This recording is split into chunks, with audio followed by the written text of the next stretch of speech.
Hello everyone, my name is Adam, welcome to the Smokescreen Studio. So today I want to show you how to make 3D anaglyphs in Clip Studio Paint. Before we begin, I just want to tell you that this is probably not the best method of doing this. This is just the way I'm doing it, and if you know a better way, please tell me in the comments below. Also, I just want to say that I haven't uploaded a weekly challenge video last Sunday because I didn't get any suggestions in time. But I have one now, so I'm just going to leave it for the next Sunday. Okay, so first I'm going to show you some basics. I'm going to draw a dot and a line, and what we need to do is to duplicate this layer and change its color to cyan and the other one to red. Oh shit. Okay, now if I change the blend mode to darken, this one, that one, it seems like it did nothing, but now if I select that layer and move it, we're creating a 3D effect, and that's practically how you do it. Where are my glasses? Yeah, you basically need them red and blue glasses, or cyan if you prefer. If you don't have these, there are tutorials on YouTube on how to make them. So now if you put it on, this image should look like it's pushed in, because blue is on the left hand side. If I'm gonna swap the direction, when the blue is on the right hand side, it should look like it pops up. Another way of doing it is to stretch the image instead of just moving it like this. So now I'm going to draw a character and apply all the effects onto him.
Okay, so as you can see, it's a pretty basic character, and I know the background is pretty pathetic, but I just wanted some basic shapes behind her. So I'm going to combine all them layers together.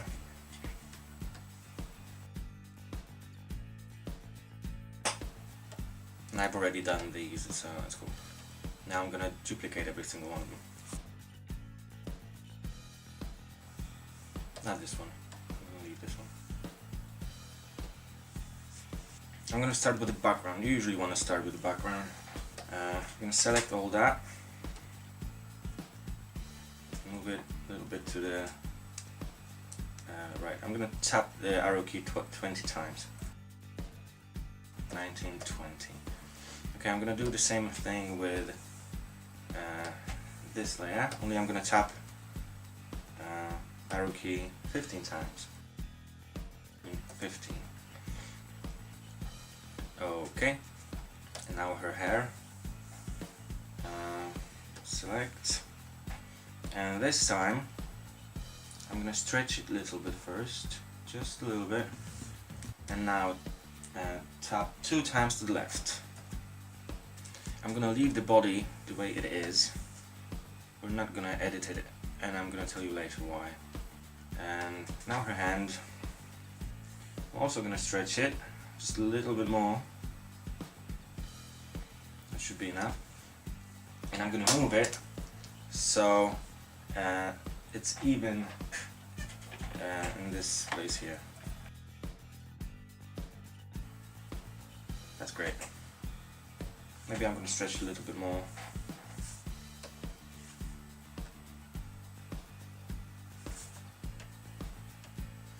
Yeah, we want them two bits here to join because it's supposed to look like she's you know, pointing at you. Okay, so we want the building to be pushed in. That's why we want blue to be on the left hand side. Yes, this is very confusing and I might get confused. So this one is supposed to be blue and this one red. Now we change blend mode to darkened and we do the same thing with the trees.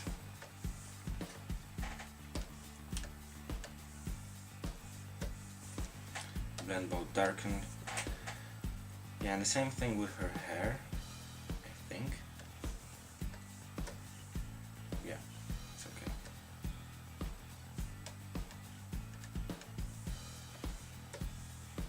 Change the blend mode.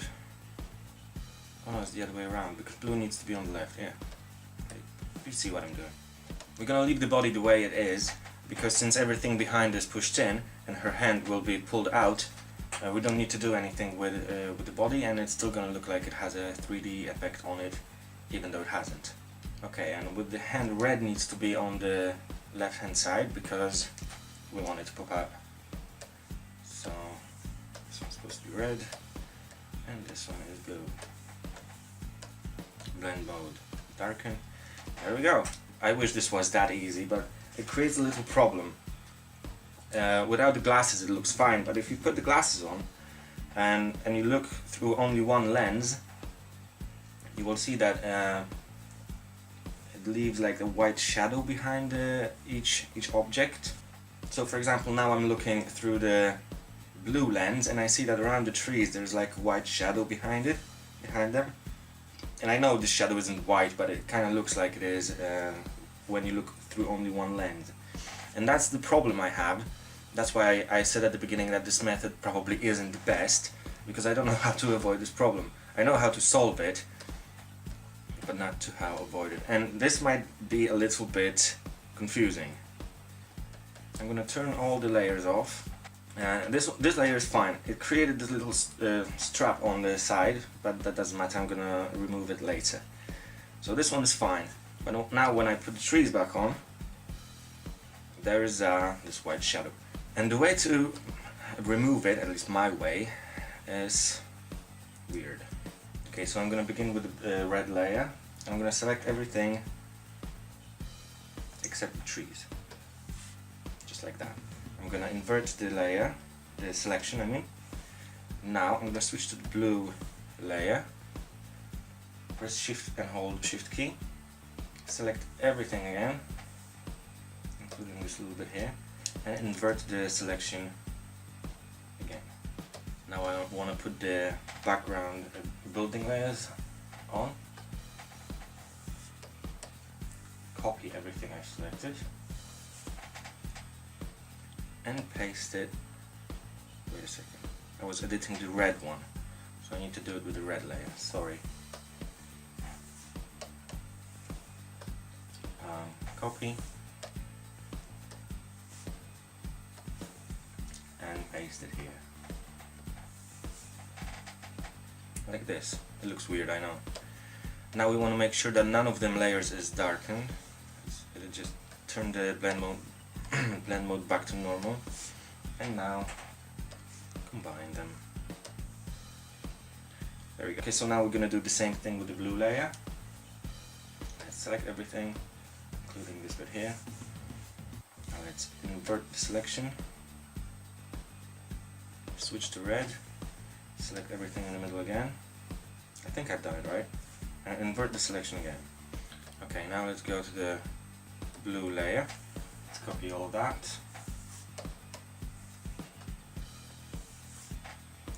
Go back to the blue. Paste. And that's it. Make sure it's not, the blend mode is normal. Now combine.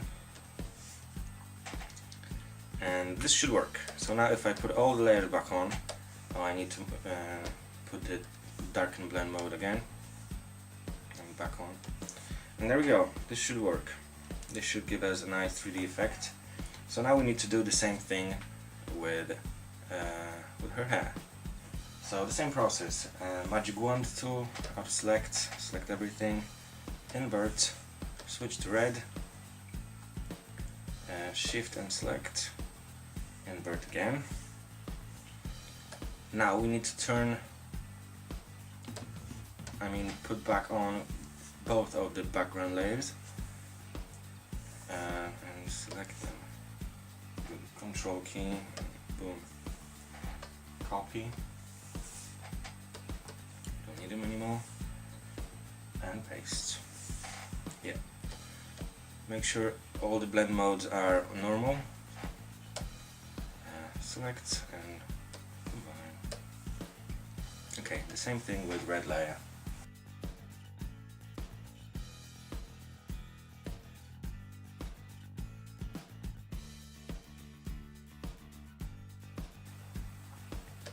And that's it. Always remember to switch to normal blend mode before you combine them. And combine.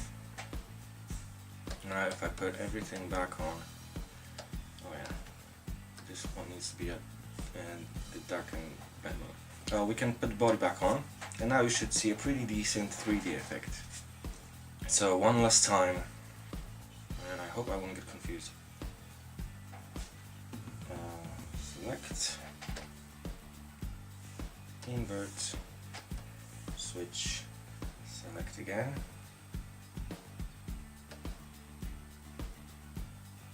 and invert. Now we need to put this one back on and all the red ones. Remember to select them and copy.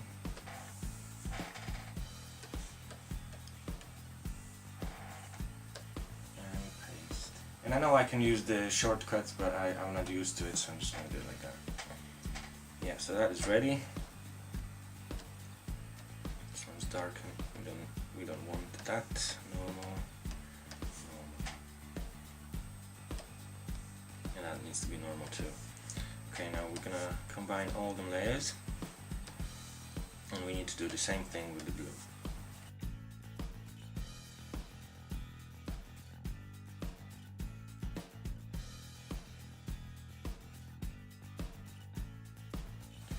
Now we can put the blend mode to darken, and that should be it.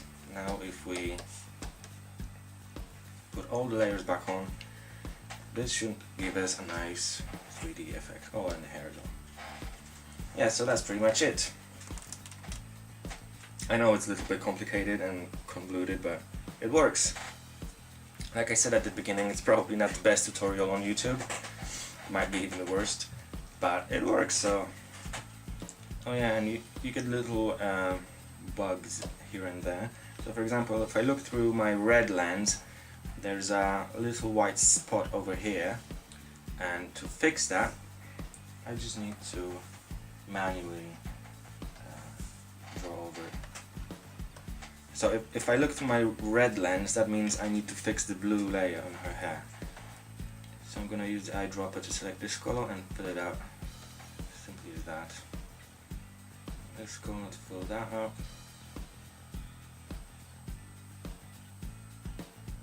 Like this. That should work. And it's not ideal, but it works.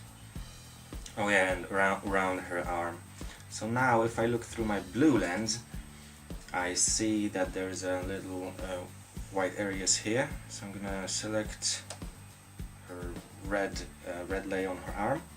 Now as I look through my blue lens, I can clearly see which parts I need to fix. A little bit over here too. Yeah, cool. I hope you really have them glasses, because without them you can't see the effect. And when you move your head to side like this, you can almost see like if she was moving her hand like that. It's pretty awesome. I'm also gonna put a little sign.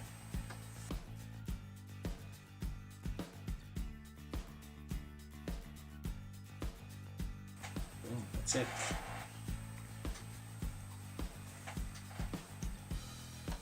There we go, that's better. Okay, so that's pretty much it. That's how we make 3D anaglyphs in Clip Studio Paint. I hope you find it helpful. I hope it's not too convoluted, and if you know a better way of doing it, please let me know. So thank you so much for watching. Hope you enjoyed it. Leave your suggestion for a future video down below, and until next time guys, see ya.